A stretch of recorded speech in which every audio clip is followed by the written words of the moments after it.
El propósito del devocional en nuestra vida cotidiana. Juan 1:2. Este era en el principio con Dios. Oremos. Nuestro buen Padre y Dios, bendecimos tu nombre. Bendito seas, Señor, por siempre. Que nuestra boca te alabe y te bendiga en este tiempo y siempre, Señor. Te alabamos porque tú eres digno. Pensamos en ti, Señor, y si no recibimos tu ayuda, Señor, ¿qué podríamos hacer? ¿Qué podríamos pensar? ¿Cómo podríamos entender si no recibiéramos tu gracia, Señor? Confiamos, Padre, que en este esfuerzo tan pequeño, tú lo bendigas, Señor. Tú fructifiques por tu palabra y lo bendigas en nuestros corazones. Bendice, Señor, tu palabra en nuestros corazones. Agrádate, Señor, de la meditación de tu palabra. Ayúdanos a entender, te lo suplicamos en el nombre de Jesús. Amén. Buenos días, amados hermanos y amigos. Hoy es miércoles 12 de agosto del 2020.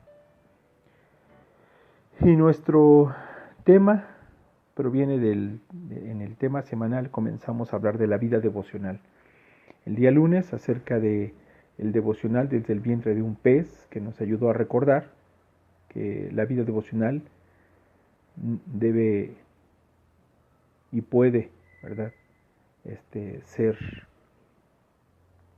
hecha o realizada aún bajo las circunstancias más difíciles. El día de ayer nosotros tuvimos tiempo para hablar acerca de el primer devocional, citando Génesis 3:9.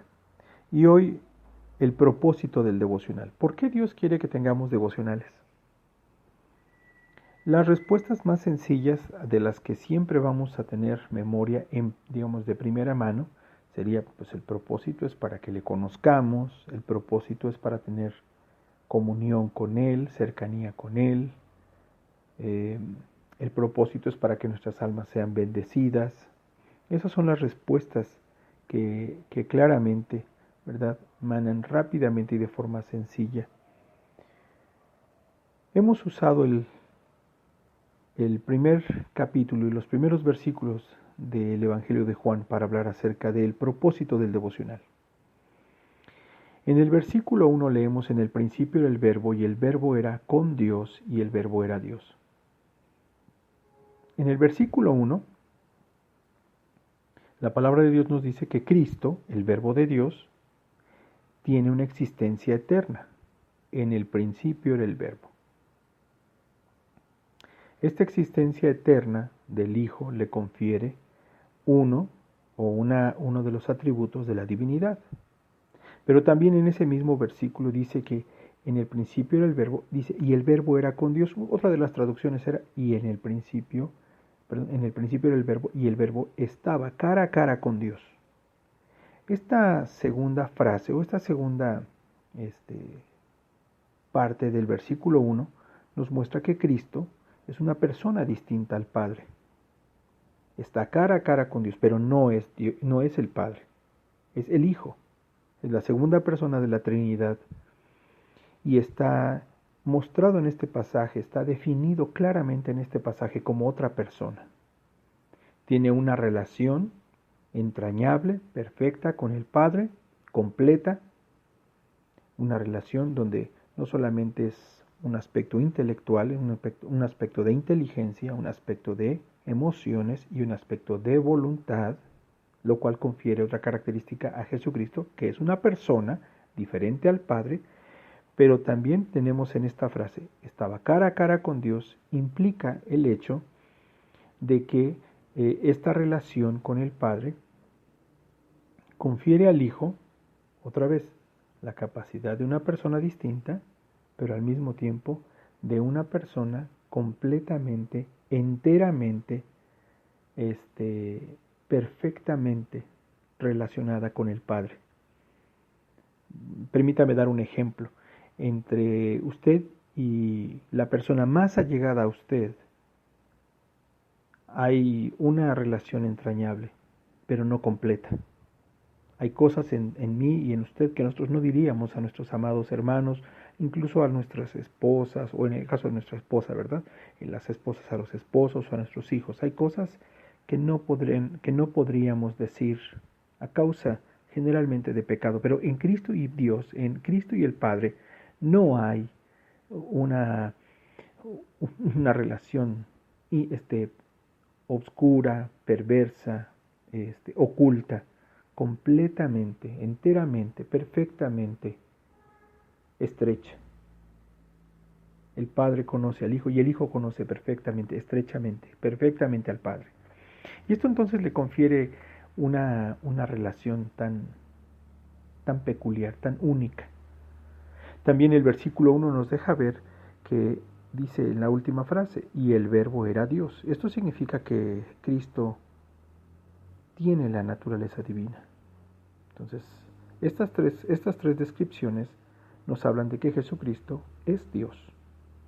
No solamente tiene una, dos, tiene todas las condiciones, todos los atributos pues que le definen a Él como Dios. ¿Cómo es el versículo 2? ¿Cómo es que el versículo 2 nos responde el propósito del devocional? Porque en el versículo 1, en la segunda frase, el verbo era con Dios, o el verbo estaba cara a cara con Dios, se ratifica en el versículo 2, según lo que leímos. Este era en el principio, el verbo era en el principio con Dios. La razón por la que el segundo versículo nos habla acerca de que Jesucristo estaba cara a cara con Dios es para enseñarnos a nosotros como iglesia, como creyentes, como cristianos, es para enseñarle a usted, aun cuando usted no haya nacido de nuevo, aun cuando usted aún no haya tenido esa experiencia, el propósito del devocional. Entonces, en primer lugar, el propósito del devocional es darnos un modelo de relación santa, estrecha, de amor y personal, voluntaria. Esa es la relación que el Padre tiene con el Hijo. Es la relación que el Hijo tiene con el Padre. Y nosotros necesitamos poner atención. Juan 17, el capítulo 17 de Juan, tiene por lo menos 8 versículos que nos hablan acerca de esta relación entre el Padre y el Hijo, en relación con los que creen en Cristo, con relación con los que son salvados por Él, en relación con los que tienen comunión con el Padre por medio de la fe en Jesucristo. Lo que quiere decir esto es que Dios tiene en el devocional el propósito de poner un ejemplo delante de nuestro, para bendición de nuestras almas, de cómo es una relación estrecha, de amor, santa, personal, muy real. Entonces el propósito del devocional es que nosotros nos tengamos en Dios, en el Padre y en el Hijo, un modelo al que aspirar. Nuestra alma tiene necesidad de tener relación con Dios y solamente la relación a la que podemos ver como ejemplo es la relación entre el Padre y el Hijo. La relación a la que podemos aspirar y a la que debemos aspirar es aquella relación entre el Padre y el Hijo, porque esta es la relación ejemplo que el Señor Jesucristo nos ha dado para con el Padre. Cuando el Señor Jesucristo ora por los discípulos que habrían de creer por la palabra de sus apóstoles, también ora que tengamos esta relación como la que el Padre tiene con el Hijo. En ese sentido está poniendo esta relación como un ejemplo para que nosotros sigamos esta relación.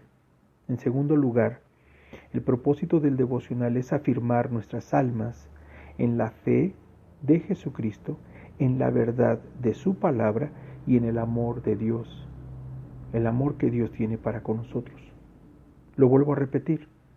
El propósito de la vida devocional, hermanos, es afirmarnos en la fe, afirmarnos en la verdad de la palabra de Dios y afirmarnos en el amor de Dios. ¿Cuán rápidamente nos vamos dando cuenta que la relación que Dios ha establecido con los hombres por medio de Jesucristo nos beneficia por entero a nosotros y solamente a nosotros? Dios no es más Dios porque le demos gloria, culto y le demos devoción, que Él es digno porque Él es Dios. Dios no se ve beneficiado porque nosotros nos sintamos contentos, Dios no se ve beneficiado, Él no es más Dios porque nosotros cantemos alabanzas, meditemos su palabra. Todo el beneficio, toda la bendición, toda la gracia y la misericordia es para nosotros, y lo que podemos decir entonces es que nuestro corazón debe buscarle.